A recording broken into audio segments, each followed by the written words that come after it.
प्रकृति है तो प्रगति है, और आज जिस तरह से प्रकृति का दहन हो रहा है उसी का परिणाम है कि कहीं भूकंप है तो कहीं बाढ़, जो कि आती ही रहती है।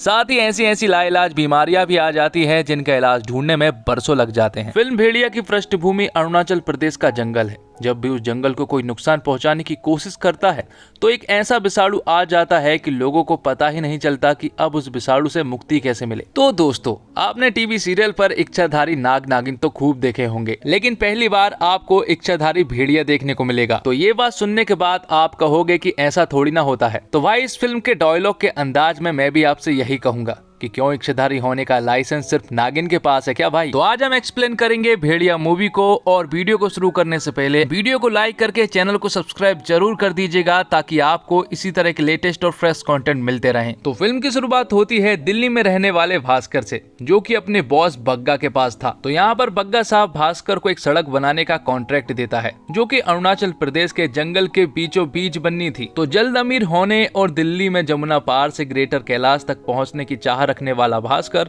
इस प्रोजेक्ट को करने की हामी भर देता है। भास्कर जानता है कि इस कॉन्ट्रैक्ट से उसे बहुत ज्यादा फायदा होने वाला है, इसलिए वो अपने पुश्तैनी घर को गिरवी रख देता है और फिर तुरंत ही अपने कजिन ब्रदर जनार्दन के पास पहुंचकर उससे पैकिंग करने को कहता है। और जनार्दन आईएएस की तैयारी कर रहा होता है। वो बात और है कि उसे अरुणाचल प्रदेश की राजधानी नहीं मालूम। जिसके बाद भास्कर जनार्दन को बताता है कि उसे ये प्रोजेक्ट किसी भी हालत में पूरा करना ही है, इसलिए वो अगले ही दिन अरुणाचल प्रदेश के लिए निकल पड़ते हैं। जहाँ पर जाने के बाद उसकी मुलाकात होती है जोमिन से, जो कि वहीं पर रहने वाला एक स्थानीय निवासी है और भास्कर का बहुत अच्छा दोस्त है। और जब भास्कर ने जोमिन को ये सारी बातें बताई तो जोमिन भी उसकी हेल्प करने के लिए राजी हो गया था। अब ये सभी लोग उस छोटे से गांव में पहुंच चुके थे जहां पर की सड़क बनानी थी, और वहां के लोकल लोगों से इन्हें मंजूरी भी लेनी थी, जो कि इतना आसान नहीं था। इसलिए पांडा नाम का एक आदमी इनकी मदद करता है। साथ ही पांडा यहाँ पर भास्कर को गाँव के बारे में और यहाँ के लोगों की राय के बारे में कुछ बातें बताता है। और फिर अगले ही दिन ये लोग गाँव वालों को मनाने के लिए पहुंच जाते हैं, जहां पर काफी मनाने के बाद गांव वाले नहीं मानते हैं। भास्कर यहां पर गांव वालों को काफी सारे ऑफर भी देता है, लेकिन गांव वाले बिल्कुल भी नहीं मानते हैं, जिससे कि भास्कर पूरी तरह से निराश हो चुका था,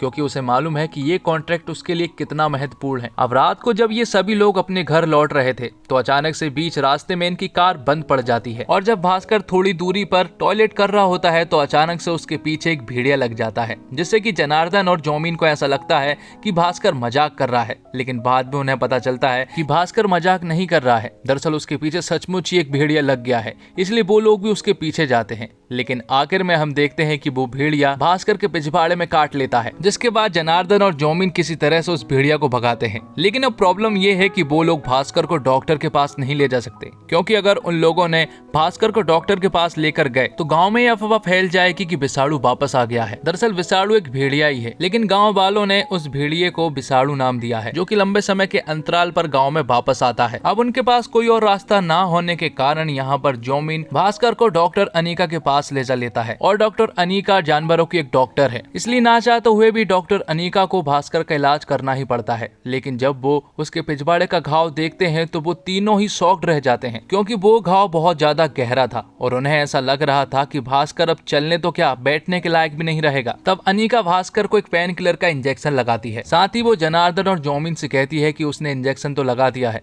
पर उसे ऐसा लग नहीं रहा है कि उसका घाव ठीक होगा, क्योंकि उसका घाव काफी गहरा है। अब अगले सीन में सुबह सुबह हम देखते हैं कि भास्कर जब सो रहा होता है तो अचानक से उसे किसी की स्मेल आने लगती है। साथ ही उसके कान के पास एक मक्खी बार बार घूम रही थी, जिसे वो एक झटके में ही पकड़ लेता है। और फिर उठने के बाद उसे एक ऐसी भूख लगती है कि वो जानवरों की तरह खाने लगता है, और इस तरह से उसे खाता हुआ देखकर जनार्दन पूरी तरह से शॉक्ड रह जाता है। और जब वो फ्रेश होने के लिए टॉयलेट में जाता है तो वो देखता है कि उसकी बॉडी बन गई है, साथ ही उसके दांत नुकीले हो गए हैं और उसे अभी भी किसी चीज की स्मेल आ रही है। अब गांव वालों को मनाने के लिए वो लोग फिर से गांव में जाने लगते हैं, जहां पर रास्ते में एक जगह पर भास्कर रुक जाता है, और जनार्दन और जोमिन के पूछने पर भास्कर उन्हें बताता है कि घर में जिस चीज की स्मेल आ रही थी वो इसी की आ रही थी, और ये एक सड़ा हुआ खरगोश था जो कि इनके घर से काफी दूरी पर था। इसके बावजूद भास्कर ने उसे स्मेल कर लिया था, मतलब कहीं ना कहीं भास्कर के अंदर भेड़िए की पावर्स आना शुरू हो गई थी, और साथ ही उसके पिछवाड़े पर जो घाव था वो भी बिल्कुल ठीक हो गया था। अब ये सभी लोग गांव में निकलते हैं, जहां पर गांव के लोग तो नहीं मान रहे थे, इसलिए वो लोग यहाँ के युवाओं से बात करते हैं और उन्हें सारी बातें समझाते हैं, जिसके बदले में वो सभी लोग भास्कर की बातों से सेटिस्फाइड हो जाते हैं। लेकिन तभी अचानक से भास्कर को कुछ होने लगता है और उसे बहुत दूर दूर तक की आवाजें सुनाई देने लगती है। कोई धीरे से भी बात कर रहा होता है तो भास्कर को उनकी सारी बातें सुनाई दे रही थी। भास्कर को रात से ही बिल्कुल भी ठीक नहीं लग रहा था और जब ये बात वो पांडा को बताता है तो पांडा गाँव के एक ओझा के पास ले जाता है। दरअसल में ओझा एक बाबा होते हैं जो कि गाँव के लोगों की तंत्र मंत्र से बाधाओं को दूर करते हैं। और जब वो लोग भास्कर को उस ओझा के पास लेकर जाते हैं तो वो ओझा भास्कर के सर को एक पानी के ड्रम में डाल देते हैं, जिससे कि भास्कर को उस पानी के ड्रम में उसे भेड़िया दिखाई देता है और उसे देखकर भास्कर पूरी तरह से डर गया था। तो वो यहाँ पर ओझा से बिना कोई इलाज करवाए डायरेक्ट अनीका के पास पहुँचता है और भास्कर अनीका को ये सारी बातें बताता है, जिसके बदले में अनीका उससे कहती है कि शायद उसे रेबीज हुआ है, इसलिए वो उसे कुछ दवाई भी देती है। साथ ही यहाँ पर अनीका भास्कर को आज रात के म्यूजिक फेस्टिवल में साथ चलने को कहती है, जिसके बदले में भास्कर भी हाँ कर देता है और फिर वो सभी लोग उस रात खूब इंजॉय करते हैं। लेकिन तभी अचानक से भास्कर को कुछ होने लगता है और उसे कुछ आवाजें सुनाई देने लगती है और ये सीन यहीं पर कट होता है। अब अगली सुबह इन तीनों को पता चलता है कि प्रकाश को किसी जानवर ने इंजर्ड कर दिया है और प्रकाश के पास उन लोकल लोगों के हस्ताक्षर किए हुए पेपर्स थे और भास्कर को उन पेपर्स की ही चिंता थी। और जब ये तीनों आपस में बात कर ही रहे होते हैं कि तभी अचानक से भास्कर को खून की उल्टियां होने लगती हैं। ये सब देखकर जनार्दन और जौमिन तुरंत ही भास्कर को लेकर अनीका के पास पहुंचते हैं। भास्कर का यहाँ पर पेट दर्द भी हो रहा था, इसलिए अनीका उसे एक इंजेक्शन लगाने वाली होती है, लेकिन भास्कर इंजेक्शन लगवाने से साफ मना कर देता है। तब यहाँ पर अनीका उसे जबरदस्ती इंजेक्शन लगाने लगती है तो अचानक से भास्कर उस बेड को मंजूली का जैसे ऊपर उठा लेता है और ये लोग यहाँ पर भास्कर का एक अलग रूप देख पाते हैं। थोड़ी देर के बाद वो शांत भी हो जाता है, लेकिन इन सभी लोगों को इस बात की टेंशन हो रही थी कि आखिर उसे हुआ क्या है, क्योंकि रेबीज में ऐसी सारी हरकतें नहीं होती है। और फिर धीरे धीरे जनार्दन और जौमिन को भास्कर के ऊपर शक होने लगता है कि कहीं उसे भेड़िए के काटने के बाद भेड़िए की ताकत तो नहीं आ गई। और फिर उसी रात भास्कर को फिर से बेचैनी होना शुरू हो जाती है, साथ ही वो अपने कपड़े भी फाड़ने लगता है और फिर धीरे धीरे वो एक भेड़िए के रूप में बदलना शुरू हो जाता है। जनार्दन और जौमिन को भास्कर के ऊपर शक था, इसलिए वो लोग भी बाहर खड़े हुए थे। हालांकि उन लोगों ने भास्कर को भेड़िया बनता नहीं देखा था, लेकिन वो इंतजार कर रहे थे। लेकिन तभी अचानक से एक भेड़िया उस खिड़की को तोड़ते हुए बाहर निकलता है, जिसके बाद जनार्दन और जौमिन उसका पीछा करने लगते हैं। पीछा करते करते वो एक ब्रिज के पास पहुंचते हैं, जहां पर उन्हें थोड़ी देर तक तो वो भेड़िया कहीं पर भी दिखाई नहीं देता, लेकिन अगले ही पल वो भेड़िया इनके ऊपर अटैक कर देता है। लेकिन तभी उन्हें ये पता चल जाता है कि भास्कर ही भेड़िया है, क्योंकि उस भेड़िए ने भास्कर की चड्डी पहनी हुई थी। लेकिन जनार्दन और जौमिन यहाँ पर किसी तरह से बच जाते हैं। अब अगली सुबह जब भास्कर की नींद खुलती है तो वो खुद के मुंह पर बहुत सारा खून लगा हुआ पाता है और साथ ही उसकी चड्डी में से एक सांप निकलता है। लेकिन भेड़िया होने के कारण वो सांप भास्कर का कुछ भी नहीं करता है। लेकिन जब वो अपनी इज्जत को जैसे तैसे बचाकर घर पहुंचता है तो वहां पर वो जनार्दन और जौमिन को देखता है, जो कि उसे बुरी तरह से घूर रहे थे। साथ ही वो लोग यहाँ पर उस चड्डी को भी देख पाते हैं जो कि उस भेड़िए ने पहनी थी, और उस चड्डी के पीछे एक बड़ा सा छेद भी था जिसमें से उस भेड़िए की पूंछ निकली थी, जिससे कि यहाँ पर सभी को पता चल जाता है कि भास्कर ही भेड़िया है। तो भास्कर भी उन सभी को बता देता है कि रात होते ही उसके अंदर कुछ अचानक से बदलाव होने लगते हैं। उसके दांत बड़े हो जाते हैं, नाखून बड़े हो जाते हैं और बदबू सुगंध में बदल जाती है और सुगंध बदबू में। तो भास्कर को भी अब ये बात पता चल चुकी थी कि हर रात वो भेड़िया बनता है। लेकिन प्रॉब्लम ये है कि भास्कर जब सुबह उठा था और उसके मुंह पर जो खून था वो आखिर किसका था। तो इन्हें पता चलता है कि वो खून दरअसल में उस आदमी का था जो कि घूस लेकर इनकी सड़क बनवाने में हेल्प करने वाला था। और ये बात इन तीनों और अनीका के अलावा किसी को भी नहीं मालूम थी। और जब एक रात ये सभी लोग आपस में बात कर ही रहे होते हैं कि तभी अचानक से भास्कर को ये महसूस होता है कि उनकी बातें चोरी छुपे कोई सुन रहा है।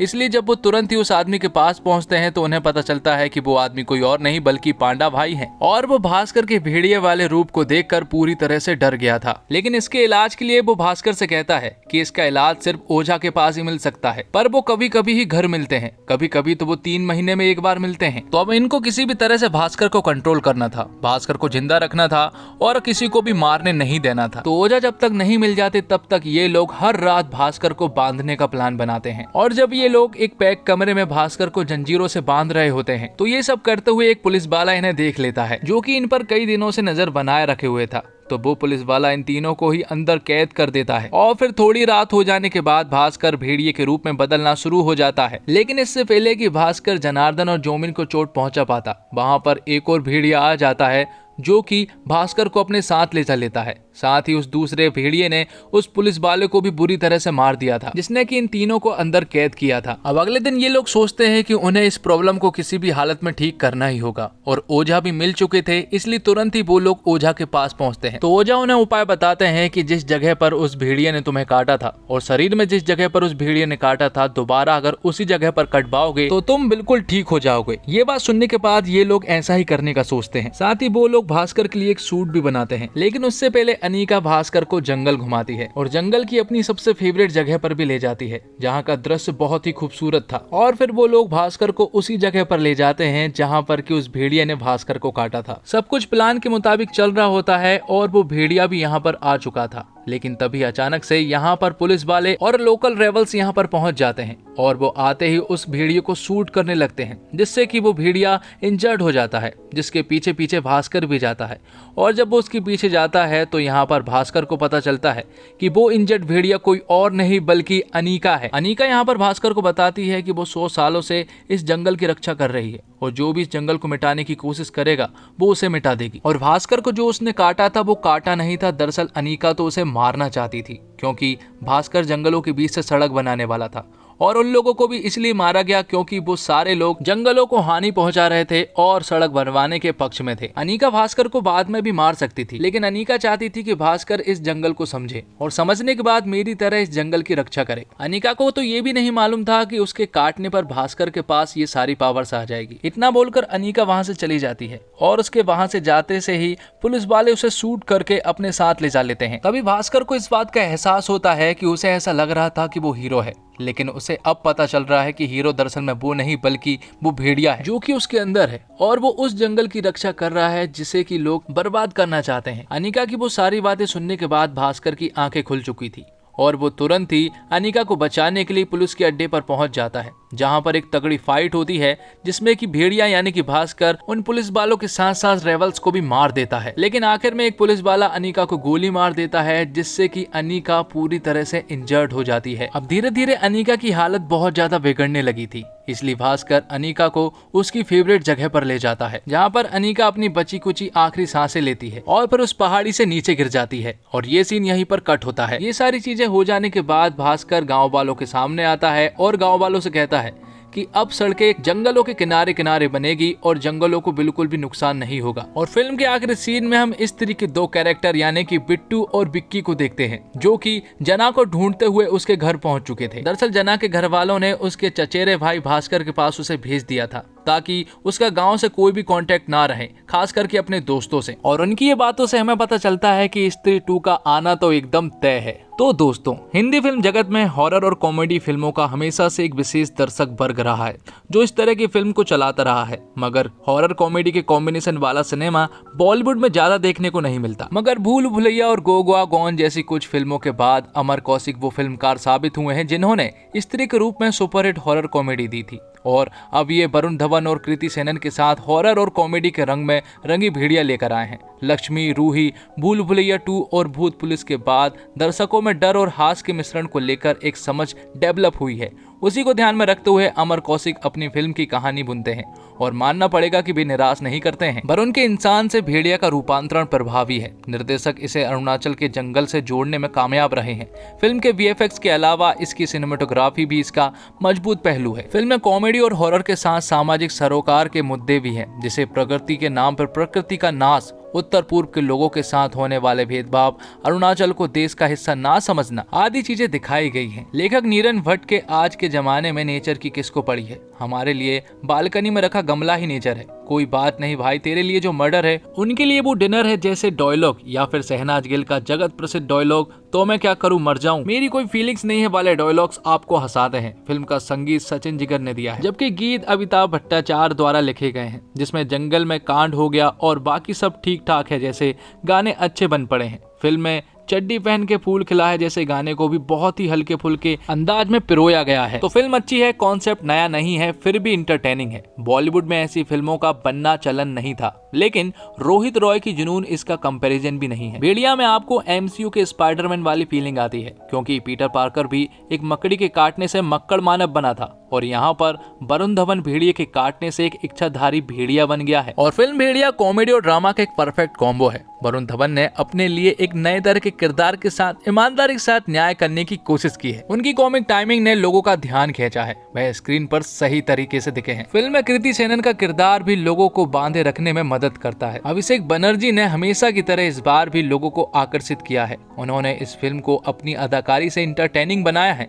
स्क्रिप्ट राइटर्स ने अच्छा काम किया है और फिल्म में बेहतरीन वन लाइनर्स और पंच लाइन्स डाले हैं जो आपको हंसने का पूरा मौका देते हैं। फिल्म में अरुणाचल की खूबसूरती देखने को मिलती है और फिल्म के 3D होने पर प्रकृति को फील करने का पूरा मौका मिलता है। फिल्म में इस्तेमाल किए गए VFX भी लोगों का ध्यान खींचते हैं। वरुण धवन को इंसान से भेड़िए में बदलने का काम काफी अच्छी तरीके से किया गया है और अभिनय के मामले में भी सभी ने बहुत ही अच्छा काम किया है। वरुण भास्कर और भेड़िए दोनों ही रूप में हास्य और हॉरर का संतुलन बनाने में कामयाब रहते हैं। उनके किरदार के ओवर द टॉप जाने की पूरी संभावना थी, मगर उन्होंने अपने किरदार को जरा भी नाटकीय नहीं होने दिया। बदलापुर, सुई धागा और अक्टूबर जैसी फिल्मों के बाद इस फिल्म में वरुण अभिनेता के रूप में कुछ पायदान और चढ़ जाते हैं। कृति सेनन अपने अलग रोल और लुक में जचती हैं। फिल्म में उनकी भूमिका काफी अहम है। अभिषेक बनर्जी और दीपक डोबरियाल को फिल्म में अच्छा खासा स्क्रीन स्पेस मिला है और दोनों ही कलाकारों ने अपने अभिनय के दम पर कॉमेडी की खुराक को पूरा किया है। अभिषेक की कॉमिक टाइमिंग अच्छी है। जोमिन के रूप में पालिन कवाक मासूम और भले लगते हैं और कॉमेडी में खूब साथ देते हैं। फिल्म के अंत में स्त्री से कनेक्शन भी दिखाया गया है और भेड़िया को लिखा है नीरन भट्ट ने। वो बाला और तारक मेहता का उल्टा चश्मा जैसे प्रोजेक्ट्स पर काम कर चुके हैं। कॉमेडी पर उनकी कमांड काफी मजबूत है। उनका नमूना आपको यहाँ भी पूरी फिल्म में दिखेगा। डायरेक्टर की बात करें तो अमर कौशिक के डायरेक्शन की 2018 में स्त्री को उन्होंने ही डायरेक्ट किया था। कागज से स्क्रीन पर लाने में अमर कहानी की इंटरटेनमेंट वैल्यू को फीका नहीं पड़ने देते। नीरन की रची छोटी सी दुनिया को इस कदर पेश किया गया है कि फिल्म देखते वक्त उसके बाहर की दुनिया पर ध्यान नहीं जाता। 2 घंटे 36 मिनट के रन टाइम के दौरान कुछ चीजें भले ही खटके, लेकिन वो ऐसी नहीं कि फिल्म को खारिज कर दिया जाए। तो फिल्म का फर्स्ट हाफ में कॉमेडी और सेकंड हाफ में एक्शन है। फिल्म का फर्स्ट हाफ एवरेज है और कॉमेडी ज्यादा है। वहीं फिल्म के दूसरे हाफ में एक्शन है। वहीं फिल्म कई जगह पर स्लो नजर आती है और कुछ सीन्स को देखकर ऐसा लगता है कि इनकी जरूरत ही नहीं थी। लेकिन भेड़िया बना भास्कर और अभिषेक की कॉमेडी आपको बतौर दर्शक बांधे रखने में कामयाब दिखती है। फिल्म के निर्देशक अमर कौशिक है और एक बार फिर उन्होंने बखूबी काम किया है। अमर को हॉरर और कॉमेडी मिक्स करके ट्रिक बखूबी आती है, जो बिल्कुल भी आसान काम नहीं है। फिल्म की स्टोरी नरेन भट्ट ने लिखी है और काफी सफाई से उन्होंने हर सीन को लिखा है। कैरेक्टर ग्रोथ, फनी क्लाइमैक्स और विग रिवील के साथ पूरे नंबर मिलते हैं। भेड़िया एक विजुअल ट्रीट है जो नॉर्थ ईस्ट इंडिया की खूबसूरती और प्रकृति को भी बखूबी दिखाती है। फिल्म के VFX और स्पेशल इफेक्ट्स कमाल के हैं और कई हद तक इंडियन सिनेमा के सबसे बेस्ट भी हैं। फिल्म में आदमी और जानवर के कॉन्फ्लिक्ट को सादगी से दिखाया गया है, जो सच में इम्प्रेस करता है। फिल्म में नॉर्थ ईस्ट के लोगों को चाइनीज या आउटसाइडर आदि कहने के मुद्दे पर भी बहुत ही अच्छी बातें कही गई है। और इसी के साथ ये एक्सप्लेनेशन यहीं पर खत्म होता है। तो दोस्तों, उम्मीद करता हूँ आपको वीडियो पसंद आई होगी। वीडियो पसंद आई हो तो वीडियो को लाइक जरूर कीजिएगा और इसी तरह के वीडियोस पाने के लिए आप हमारे इस चैनल को सब्सक्राइब भी कीजिएगा, ताकि आपको इसी तरह के लेटेस्ट और फ्रेश कंटेंट मिलते रहे। मिलते हैं एक और धमाकेदार वीडियो के साथ, तब तक के लिए आप हमारे इस चैनल के साथ बने रहिए। धन्यवाद। जय हिंद, जय भारत, जय श्री राम।